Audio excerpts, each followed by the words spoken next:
Okay, wanted to do an introductory video here. We're going to get into all areas of the label connector in this video and touch on each area to give you the basics of how to get started quickly with the label connector. So we've added the designer feature now, which is a crucial area to the video, but we'll get into some things, show you some settings and so forth. But I'm going to start general here and work into the specifics, but basically the modes and the ways you can use label connectors, you can search on different types of orders. Here I searched on a PO and you could see it came up with all the values, and by default it opens up with all the checkboxes checked. You can search on different types of orders and use those to quickly gather a whole group of items together. But you can also use we recommend the multi-item list print mode. But it does require you to first synchronize your items because with item list print mode we do use a synchronized copy of the items list. I'm kind of doing this quickly for you here in the video, so we'll show how that pulls in your items. Now in all other modes of label connector we use the live data from QuickBooks, but in item list print mode we use the item list, but in some cases people's item lists are extremely huge, so the better strategy for us for larger item lists is to take a synchronized copy of that. But this allows you to print from the item list, generally searching using all the wildcards that the QuickBooks item list screen.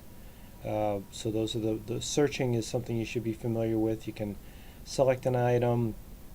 We can default it to print the quantity on hand of 1 to print quantity 1 or to print the quantity on hand. But you can also edit that quantity to print by pressing the edit button, and then you can change how many you want to print and what the quantity showing on the label would be. So that's getting into item list print mode and the different modes for actually executing the printing. But let's talk about the designer, which is important for people to understand. Your label template that you're going to use and what will actually print, this is how you pull the data out of QuickBooks and execute printing using a template. But you need to first create a template in the designer in our software. And I'm just going to open up an example one here so you'll see what that can look like, but then we'll build one from scratch as well. So this is kind of how the designer works. You can add text, barcodes, images, and you can do test prints from here, which is very useful to make sure you've laid the label out so that it prints the way you'd like. As you add fields onto this label, we show you the X and Y coordinates of them so you can tweak that position and get that field positioned in the coordinate plane just the way you like. And everything is oriented with the X and Y dimensions from this lower left corner. An important thing to note is that templates are built for the particular mode you're going to use the software in. So if I were to edit this template, I could change the mode that I'm going to use it for, but when you make a brand new template, and this is an important note, it's not going to print let's say using sales orders if you made the template for purchase orders. So we use that in advance so we kind of query the data quickly and we build the label around using our software in one of the modes. So here you see all the order types are shown, and the item list is also a selection choice there. So we'll just close that, save. All right, so let's close this template. So you've come into the software, you've opened up the designer with this link, and you create a label for the first time. You've never used the designer, so we're just going to say, test 4 by 6, 3 we'll call it, in case I have one. In this case, we'll use the purchase orders, and we'll enter in the dimensions. And so you have to select the mode that you intend to use with the template when you create the header information and the dimensions for the label templates. And once you selected that mode, you press save, and you see basically the design palette itself opens up. So now if you're going to add a text element here, you use our text tool, and you give the field a name, and the name at this point doesn't add a whole lot of features, but it is good to keep the field straight with a name, and we're going to be adding features continuously to this that will make use of those names for different kinds of mathematical, logistical things we want to do with formulas. But then this is probably the most important part of these text and barcode add field property screens, is to just select where do you want this data to come from in QuickBooks. And here we're going to make the item number value get driven to this place on the label. And then here you might want to put in some representative data that represents, okay, this is just for you to design with and to see how large of a font you can use, and to allow for the amount of typical digits that maybe your item number might be. Here we can word wrap if it's a description field, but you won't need to fill a value in there if it's a 5 to 10 digit long number. Now here, like this is a 4x6 label, so let's just put this like a ½ inch out from the left hand margin, and we'll put this at 5 inches up the label, and we'll make the font be a size 14 font. So it's added that to the label design, put it at the coordinates from the lower left corner as we had specified. Let's go ahead now and just add a barcode, just so you've seen the two major field types.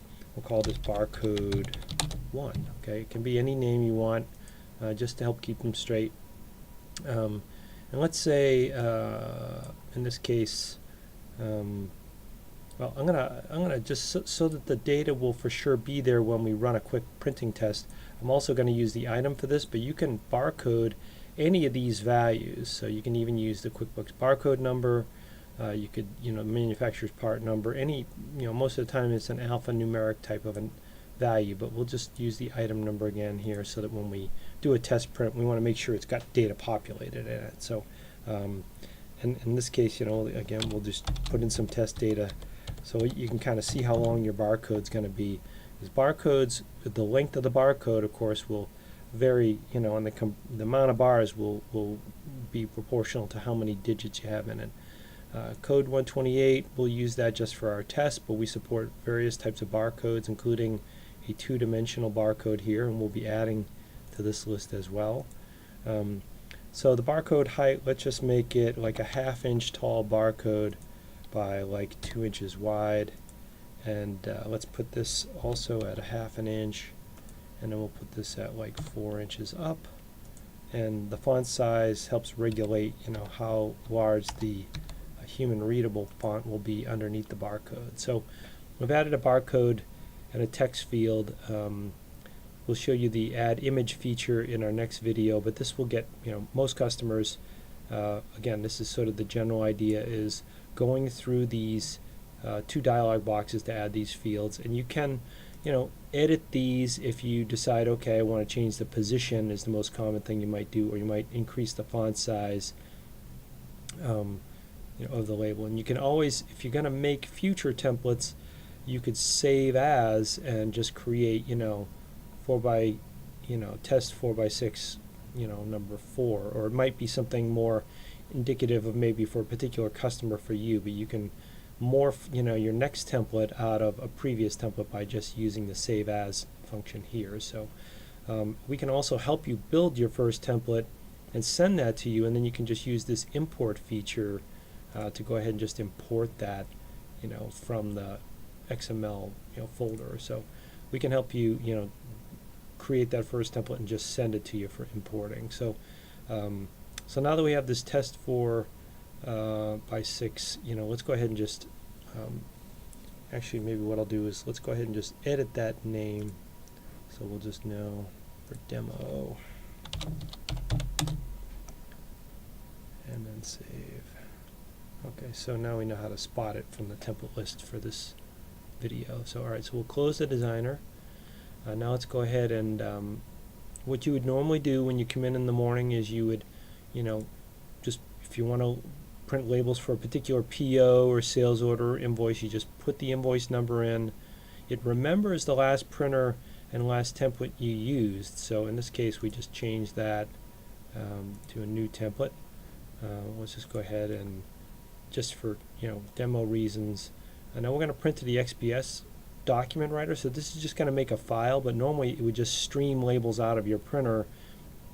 And just so you know, it will go through this entire order unless you uncheck certain items, and it'll print, in this case, 40 of this, 5 of this, 4 of this, all with this data on there, and any one of the data elements that we support, which is like 25 or 30 per order type that we support. But in this case, we're just going to print one item and send it to the XPS document writer just for demonstration purposes. Let's go ahead and print that. And this is going to make a file in a folder I have ready for that. So it's just going to place that data there so we just did the base BL with that description, anchor base black. It should be, actually it'll be this item and then also that item in barcode on there. So let's go ahead and just open that folder. Let's see, desktop.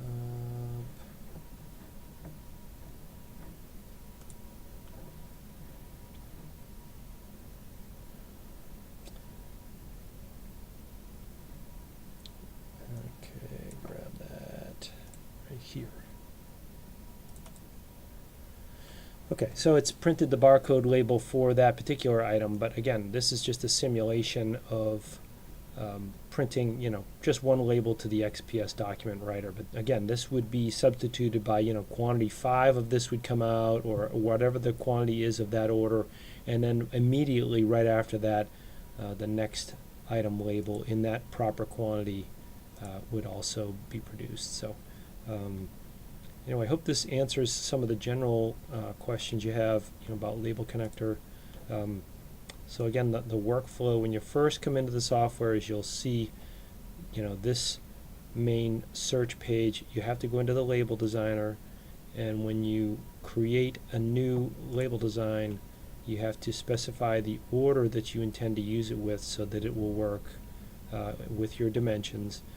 One side note here is, when you put these dimensions in for our template, you should go into your printer driver and set the page size in your printer driver to be those same dimensions here. So next I'm going to just go through just a couple of quick tips on, and we'll get into more videos, but on some of the settings. Under general settings, you can set up label connector to use the order type that you intend to use. So when you open up this page, it automatically has those radio buttons already set for you, and for the most part that's the only thing you should really have to touch.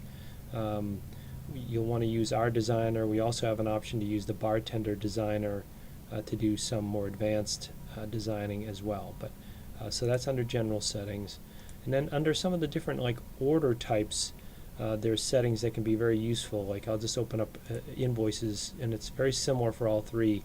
You can elect to print the order quantity as the quantity to print here, and then, or you can change that option to just print one.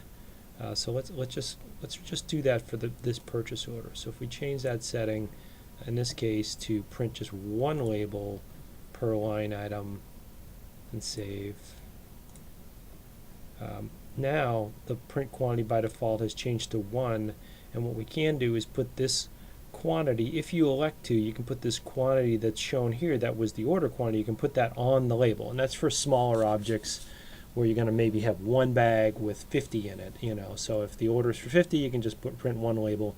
So we can operate either way. You can also edit this quantity on either of those values if you press the edit button. By default, everything comes in checked, so you can deselect certain items if they're items that you don't need labels for. And we have other advanced features where we can divide these quantities down by your packaging quantity. If you tend to put 10 in a box or something, we could just print 4 labels. So that's some advanced logic we can tell you about in a later video. So again, to recap, the order searching capability screen will come up by default. You can use the multi-item list print mode to print this way if you want, and then don't forget that nothing's going to print until you first create your first template, and in that template you need to remember to specify the order type to use, set your dimensions, and set that also in the driver so that it places the information onto your label with your printer's driver the proper way. If you have any questions, please don't hesitate to call AccuWare for more help. Thank you. Bye-bye. Bye-bye.